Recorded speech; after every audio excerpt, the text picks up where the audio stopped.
खतरनाक रात के अंधेरे में ट्रक का हॉर्न साइड की धुन में गूंज रहा था। रानू और कल दोनों अपने भारी भरकम ट्रकों को लेकर एक वीरान रास्ते से गुजर रहे थे।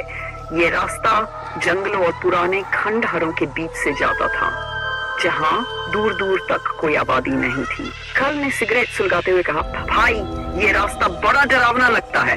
रानू हंस पड़ा, अरे तू बिना ड्राइवर बन, भूत भगाने वाला नहीं। अचानक उनके ट्रक की हेडलाइट्स के सामने एक विशाल महल उभर आया। महल के चारों ओर घना अंधेरा और पुरानी टूटी फूटी दीवारें थीं, लेकिन सबसे डरावनी बात यह थी कि महल के दरवाजे पर एक औरत खड़ी थी। उसके पास 2 छोटे बच्चे भी थे जो बिल्कुल सफेद कपड़ों में थे। रानू ने ट्रक रोका और खिड़की से झांककर पूछा, बहन जी इतनी रात में यहाँ क्या कर रही हो? औरत ने धीमी आवाज में कहा, हम यहाँ रहते हैं, क्या आप हमारे लिए कुछ खाने का सामान दे सकते हैं? कल को कुछ अजीब लगा। उसने धीरे से रानू के कान में फुसफुसाया, भाई कुछ गड़बड़ लग रही है, इतने वीराने में कौन रहता है? रानू ने गियर बदला और ट्रक आगे बढ़ाने लगा, लेकिन तभी औरत के चेहरे पर एक डरावनी मुस्कान फैल गई। अगले ही पल ट्रक अचानक बंद हो गया। हॉर्न अपने आप बजने लगा।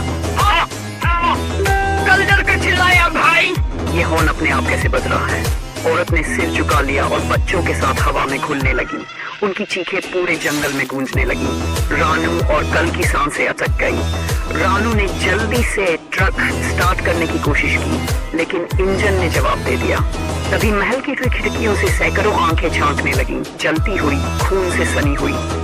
कल ने कांपते हुए कहा, भाई ये जगह श्रापित है, भाग यहाँ से। रानू ने झटपट गियर बदला और इस बार ट्रक स्टार्ट हो गया। उन्होंने तेजी से ट्रक आगे बढ़ाया, लेकिन तभी रियर व्यू मिरर में उन्होंने देखा वही औरत और उसके बच्चे महल के सामने खड़े होकर उन्हें देख रहे थे। उनकी आंखें चमक रही थी। जब वे उस जगह से काफी दूर आ गए तो हॉर्न अपने आप बंद हो गया। रानू और कल दोनों पसीने से भीगे हुए थे। कल ने कांपते हुए पूछा, भाई ये कौन थी? रानू ने गहरी सांस ली और कहा, शायद वो किसी जमाने की रानी थी जो आज भी अपने बच्चों के साथ इस रास्ते पर भटक रही है। उस रात के बाद किसी भी ट्रक ड्राइवर ने उस रास्ते पर हॉर्न नहीं बजाया, क्योंकि कहते हैं हॉर्न आश्चर्य बजाने से वो